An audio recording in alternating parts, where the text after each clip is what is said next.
कन्नौज पहुंचे सपा सुप्रीमो अखिलेश यादव ने भाजपा पर बोला जोरदार हमला। कहा कि इनकी बातें तो विकास की हैं लेकिन इनके काम विनाश के हैं।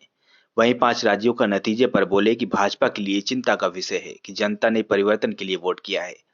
यूपी में निवेश पर व्यंग करते हुए कहा कि कहां हुआ है निवेश, करोड़ों खर्च करने के बाद अब सरकार जमीनें ढूंढ रही है।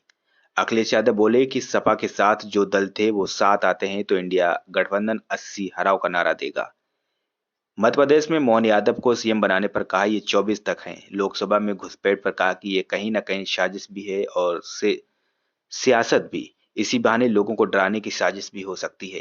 उन्होंने कहा कि नौजवान बेरोजगारी से दुखी थे, इसीलिए सरकार की आंखें खोलने के लिए कदम उठाया गया। इंडिया गठबंधन के सवाल के जवाब में उन्होंने कहा कि राज्यों के नतीजों से मजबूत होगा गठबंधन।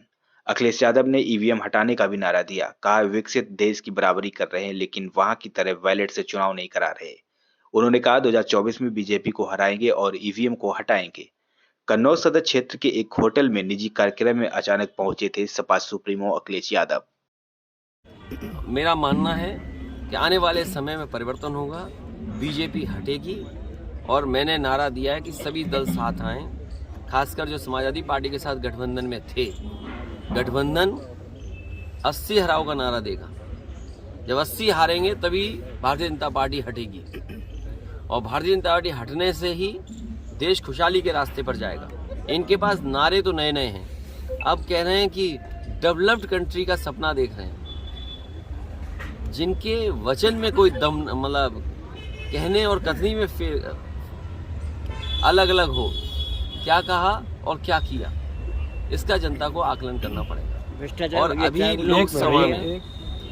लोकसभा में जो नौजवान कूदे हैं, ये सही बात है कि सुरक्षा, और वहाँ पर सुरक्षा जो प्रधानमंत्री जी का ड्रीम प्रोजेक्ट था, अगर ड्रीम प्रोजेक्ट में जो लगभग 25,000 करोड़ का बना है, वहाँ की सुरक्षा ऐसी है तो मुझे लगता है कहीं ना कहीं साजिश भी है और षड्यंत्र भी है, क्योंकि कहीं इसी बहाने सरकार की कोई तैयारी तो नहीं है, कहीं इंटरनल सिक्योरिटी और सुरक्षा के बहाने लोगों को डराने की तैयारी तो नहीं है। एक तो सवाल वो खड़ा होता है और दूसरा सवाल खड़ा होता है, कई प्रतिष्ठित अखबारों ने कहा कि नौजवान बहुत त्रस्त थे।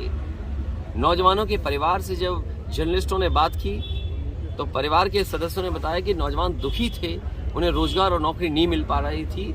इसी वजह से गूंगी बहरी सरकार को जगाने के लिए वो नौजवान लोकसभा में कूद गए। भैया एमपी में यादव मुख्यमंत्री बनाया है भाजपा ने, इसको यूपी से जोड़कर देखा जा रहा है, क्या मानते हैं, क्या असर डालेगा 24 के चुनाव में? ये केवल 24 तक हैं और 24 के बाद क्या होगा वो आप जानते हो क्या होगा। ये केवल दिखाने के लिए हैं, जो कहावत है ना वो वही है कहावत। ये केवल दिखाने के लिए है, क्योंकि मध्य प्रदेश की बात आपने कही है। मध्य प्रदेश में ये कहा गया और अखबारों में आज भी निकल रहा है, सोशल मीडिया पे आज भी चल रहा है कि जो लाडली योजना थी उसकी वजह से सरकार बनी। देश के प्रधानमंत्री जी ने भी ये कहा कि महिलाओं का वोट ज़्यादा मिला। अब आप खुद कल्पना करिए कि लोकतंत्र में जिस नेता की वजह से सरकार बनी हो वही मामा दुखी हो, मामा को दुखी करना ये अच्छी बात नहीं है।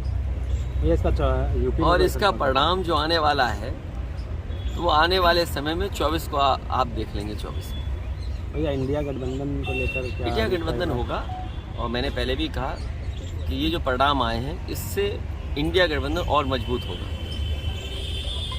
और ईवीएम को लेकर आपने भी जनसंग्रह की बात करी थी, विपक्ष का ये कहना है कि जब वो जीतते हैं तो ईवीएम को ठेकेदार नहीं फोड़ते हैं। ये आप कुछ जानते नहीं हैं, आप पत्रकारिता है तो ठीक से करें पत्रकारिता, और किसी की बात को ये ना कहें।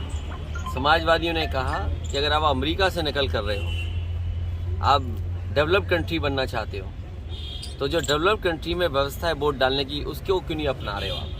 अमेरिका जैसा देश जो अर्थव्यवस्था में ताकतवर है वो अपने आप महीनों बैलेट से वोट डलवाता है। जापान जैसा देश जहाँ से ईवीएम कभी बनी वो बैलेट से वोट डलवा रहा है। जर्मनी का जो सुप्रीम कोर्ट है उसने ये पाबंदी लगाई कि अगर ईवीएम से मशीन से वोट पड़ेगा तो वो अनकॉन्स्टिट्यूशनल है। ये तीनों बातें जो मैंने कही हैं इन तीनों बातों पर आप खुद विश्लेषण करिए।